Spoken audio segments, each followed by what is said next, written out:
सत्संगत जी, प्यार से कहना धन निरंकार जी। दातार कृपा करे कि हर कोई जब अपने जीवन के किसी भी पड़ाव पे है, वो आधार जब तक इस निराकार का होता है तो सारे ही काम साथ साथ एक पूर्णता की ओर बढ़ते जाते हैं। एक वो हमारे लिए बेहतरी का एक फ़ायदेमंद साबित होते हैं। तो जब बात वही होती है कि ये निराकार का एहसास अक्सर कई महात्मा आके बोलते हैं कि कोशिश करते हैं हम कि लिव जुड़ी रहे, कोशिश करते हैं कि एक सिमरन हर पल का बना रहे, पर ये कहीं ना कहीं ध्यान भटक जाता है।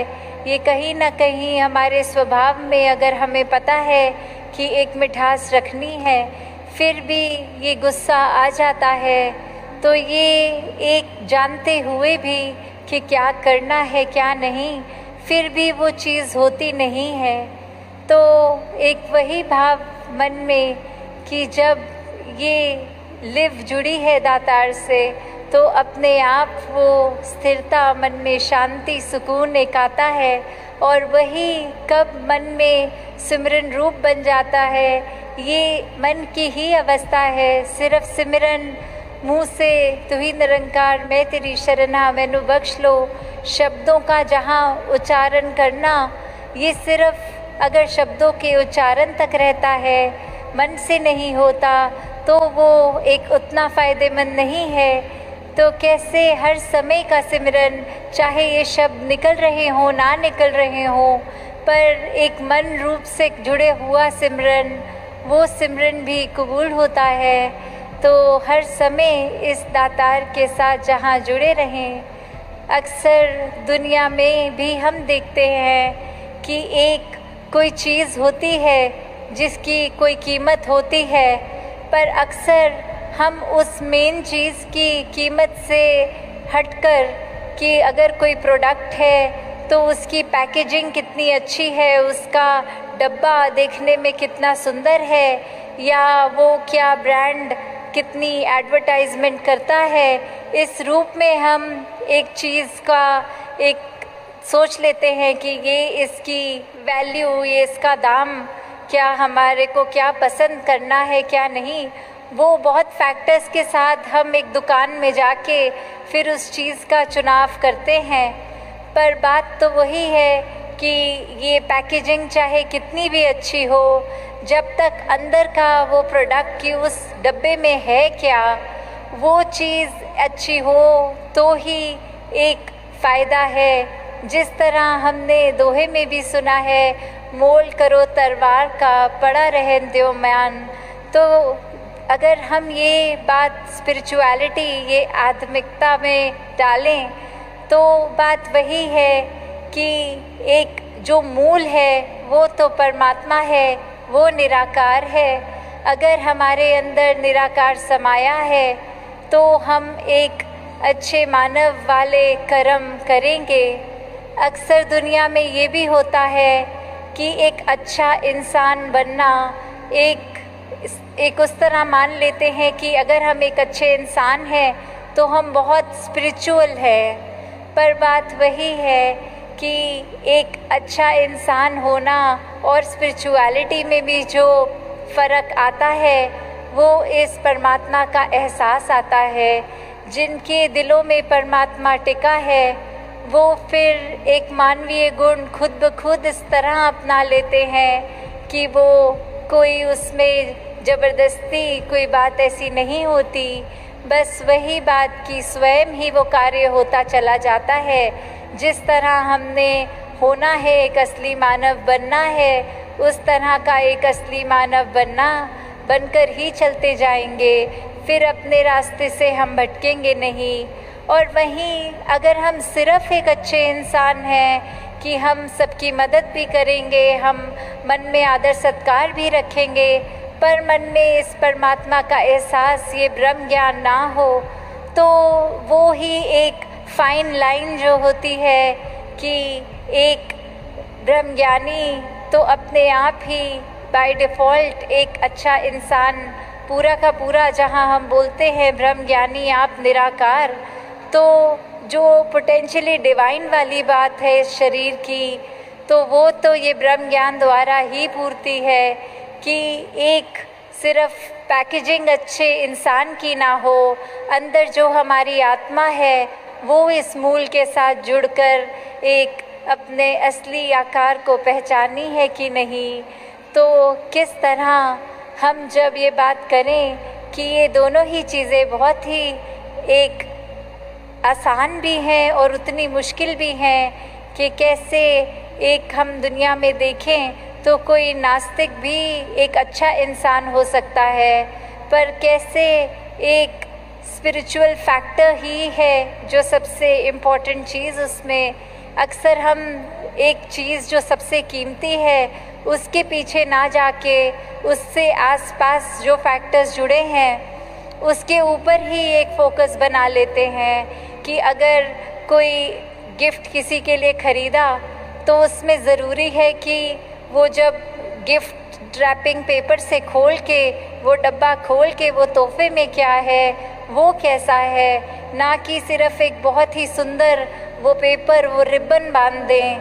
तो कैसे एक जो मेन जो सामान है जो मूल है वो परमात्मा है, जब तक इसके साथ जुड़े हैं, जब तक इसके साथ पूरे दिल से सच्ची तरह जुड़े हैं, सिर्फ दिखावा नहीं तो सिर्फ ऊपरी सुनहरे कागज़ तो दिखावा ही बन जाते हैं उस तोहफे के लिए।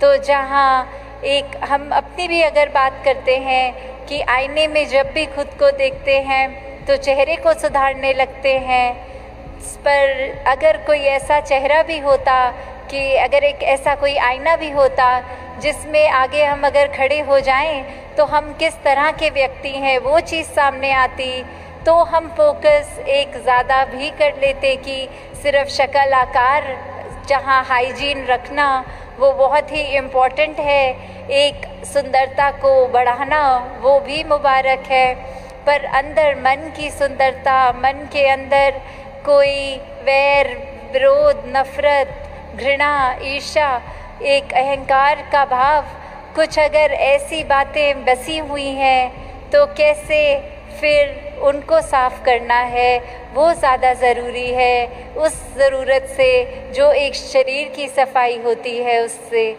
तो कैसे जहाँ एक बैलेंस भी बनाना बहुत अच्छी बात है कि जितने हम रोज़ उठ के नहाते धोते साफ़ सफाई पे ज़ोर करते हैं, वहीं ये मन की खुराक, ये रूह की खुराक, ये सत्संग सेवा सिमरन, ये ब्रह्म ज्ञान, ये निराकार, जब जब हम साथ ही साथ ये भी सफाई करते रहें तो वो मुबारक हो जाता है। एक मनुष्य तन में होना, एक मनुष्य तन को पूरे पोटेंशियल से यूज़ करना, एक सबसे ज़्यादा जो एक शरीर कर सकता है वो पूर्ति तभी होती है जब बाहर के आकार का भी सम्मान और अंदर भी मन में एक ब्रह्म ज्ञान बसा हो।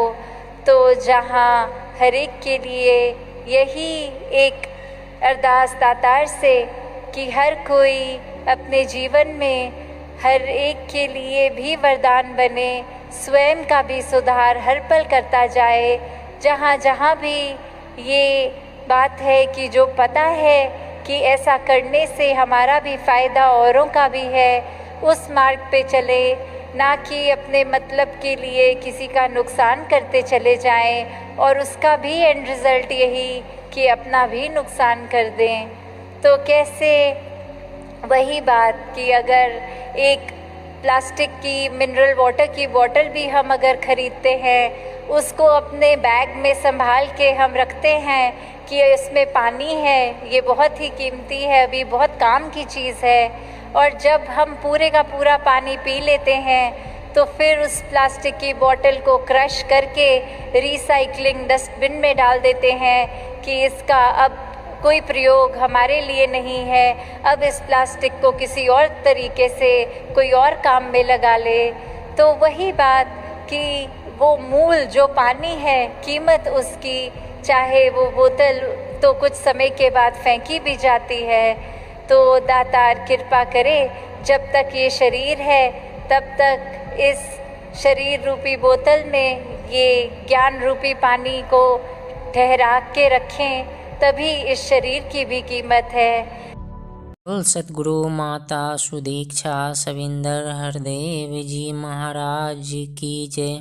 सतगुरु के साजे नवाजे साथ संगत जी, प्यार से कहना धन निरंकार जी। साथ संगत, मनुष्य हिंदू मुस्लिम सिख ईसाई आदि अनेक संप्रदाय बनाकर बैठ गया है तथा सबने मानव अपनी अपनी अलग दुनिया ही बना ली है। साथ संगत जी, इसीलिए तो अवतार वाणी के मूल पद संख्या 318 में लिखा गया है कि कोई हिंदू, कोई मुस्लिम, कोई सिख ईसाई है, सब ने अपनी अपनी देखो दुनिया अलग बसाई है। तो साथ संगत, प्रत्येक संप्रदाय में अपने अपने संकीर्ण स्वार्थ में फंस गया है। उन स्वार्थों को सर्वोपरि रख कर ही वह एकता प्राप्त करता है। इस विभाजन के द्वारा विभाजन को समाप्त करके एकता लाने का प्रयास ऐसे ही है जैसे अग्नि से अग्नि बुझाने का मूर्खता कार्य है। साथ संगत जी, और बाबा अवतार सिंह दूसरे लाइन में बताए थे कि स्वार्थ में अंधे होकर ये सोचे सुख बरसा लेंगे, सोच रहे हैं मूर्ख बंदे आग से आग बुझा लेंगे। तो साथ संगत, जब तक एक परमात्मा की पहचान सबको नहीं हो जाएगी तब तक एकता भी कायम नहीं हो सकेगी, और एक परमात्मा की पहचान केवल सतगुरु से ही हो सकती है, किसी और से नहीं। इसीलिए अवतार वाणी में साथ संगत जी तीसरा पंक्ति बाबा अवतार सिंह जी लिखें कि बिना मूर्ख एक ईश्वर को जाने कभी एकता आए ना, कहे अवतार बिना सतगुरु के इसको कोई समझाए ना। साथ संगत, अवतार वाणी का मूल स्वर यही अध्यात्म का है तथा यह पद राष्ट्रीय भावना और समाजोत्थान की कामना से ओतप्रोत है। राष्ट्र को कमजोर और समाज को विभाजित करने में इन संप्रदायों का बड़ा हाथ है, जिन्हें लोग भ्रांतिवश धर्म समझ बैठे हैं। तो साथ संगत, धर्म एक बहुत ही व्यापक वस्तु है जिससे व्यक्ति, समाज और राष्ट्र का धारण होता है, संरक्षण होता है। आजकल कुछ विशेष बाह्य देशों को धर्म मान लिया गया है, इसलिए बहुत से लोगों में धर्म के प्रति हीनता के भाव पैदा हो गए हैं। पुराणों में धर्म के 4 चरण बताए गए हैं: तप, सत्य, दान, दया। सत्य और तप नामक धर्म के 2 चरण हमसे हमारे लिए ही रहते हैं तथा दान और दया 2 चरण हमारे हृदय में दूसरे के लिए रहते हैं। साथ संगत, इस प्रकार धर्म एक दूसरे को मिलाता रहता है। साथ संगत, जब इसके विपरीत धर्म का उपयोग किया जाता है तब धर्म लंगड़ा हो जाता है, लड़खड़ा जाता है। साथ संगत, लंगड़ा धर्म स्वयं अपनी भी रक्षा नहीं कर सकता, फिर दूसरों की रक्षा कैसे कर सकेगा। इसलिए पूरे का पूरा चतुष्पाद धर्म एक ही व्यक्ति में विराजमान होना चाहिए। जब भिन्न भिन्न व्यक्तियों में धर्म को बांट दिया जाता है तब वह धर्म पूरा नहीं रहता, अधूरा हो जाता है। साथ संगत, केकई ने भी कुछ ऐसा ही कहा था कि सत्य आप में दशरथ में रहे और तप राम में रहे, राज्य का दान भरत को हो और दया मंथरा के प्रति हो। यह अधूरा धर्म था। महात्मा अवतार सिंह को यह बात बहुत बुरी लगती थी कि वर्तमान समय में संप्रदाय, पंथ, पार्टी, मजहब आदि के लिए धर्म का प्रयोग होने लगा है। इनके प्रवर्तक महापुरुष संप्रदाय को 10-20 नियमों में बांध देते हैं। उनका पालन करने वाले अपने और उन्हें न मानने वाले पराये, यह झगड़े का मूल है। अतः यह वास्तविक धर्म नहीं, एक परमात्मा को जानकर, एक को मानकर एक हो जाना ही धर्म है। साथ संगत, अवतार सिंह जी महाराज का इस पद में मुख्य अभिप्राय यह है कि आत्मज्ञान के आधार पर ही एकता हो सकती है। साथ संगत, परमपिता को पहचान कर ही कोई किसी को भाई समझकर गले मिल सकता है, अन्यथा नहीं मिल सकता है। साथ संगत, और यह एकता तभी आ सकती है जब सतगुरु ही कर सकते हैं, सतगुरु की ही कृपा से होती है। साथ संगत, इसी पक्की एकता से विश्व बंधुत्व की भावना का उदय होकर समाजोत्थान स्वयं ही हो जाएगा। सत्संग एकता में सर्वाधिक बाधा संकीर्णता से होती है, जो तत्वदर्शी के पास भी नहीं फटकती है।